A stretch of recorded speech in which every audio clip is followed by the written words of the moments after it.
Hi, I'm Alison, I'm Andrea, and we are hosts of Ancestral Kitchen Podcast. and we want to share with you today our 5 favorite kitchen tools. Cast iron pans. Allison and I both have these, and we use them every single day. This is one that I particularly like because it's flat, it's shallow, and if you're frying bread, making pancakes, doing fried eggs, it's so easy to flip things over with your spatula. If you've listened to the podcast, you'll know we're sourdough freaks, and this tin here, my Emile Henry ceramic loaf tin, is my pride and joy. It gives me delicious, moist sourdoughs without having to worry about freestanding shaping, and the crust is absolutely amazing. It makes my loaves seem special, and that's important. So much of what we encourage on the podcast is love and joy in the kitchen. And this tin makes my bread making an absolute pleasure. Speaking of pleasure, I love this knife. It is my pride and joy. It's just a simple Victorinox 5-inch blade boning knife with a maplewood handle. It's not that expensive. And you can use this for everything. Everything. I've used it to break down an entire hog minus the final 2 cuts on the backbone. You can use it for butchering when you do your harvest with your birds. We use it for the gutting and the kill as well. And then in the kitchen, you can use it for boning your birds or fish or carving up any piece of meat.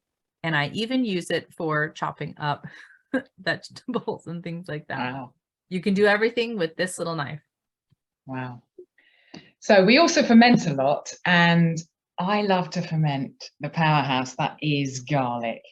But peeling hundreds of garlic cloves for ferment, which I do quite a lot, is not a task that I relish. Once you peel off this outer skin, your hands get sticky, and then the skin sticks to everything. And that's where this unassuming little gadget comes in. It's a simple silicone tube that peels garlic. And I'll show you. You just get your clove, pop it in the middle, and then put it on a flat surface and roll.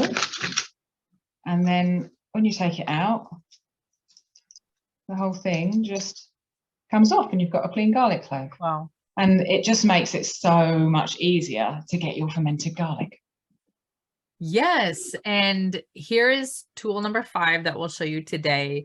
I am showing you a nutcracker, and this is just an example of a simple vintage tool. Allison and I both buy these in antique stores, used shops, yard sales, those sorts of things.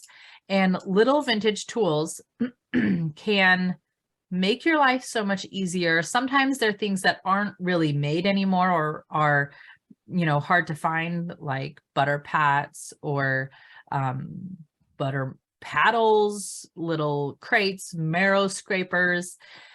Obviously, they do still make nutcrackers, but the other joy of buying in vintage shops is there's no plastic packaging, there's no additional manufacture, there's less waste in the process, and the old tools are often so much more beautiful than the new ones. So vintage tools, functional, beautiful, and often even less expensive.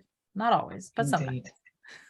There are a lot of other simple tools that we use in our kitchens, and you can hear what they are and our tips for cooking without all the must-have gadgets on episode 15 of Ancestral Kitchen Podcast. You can find it wherever you listen to your podcasts.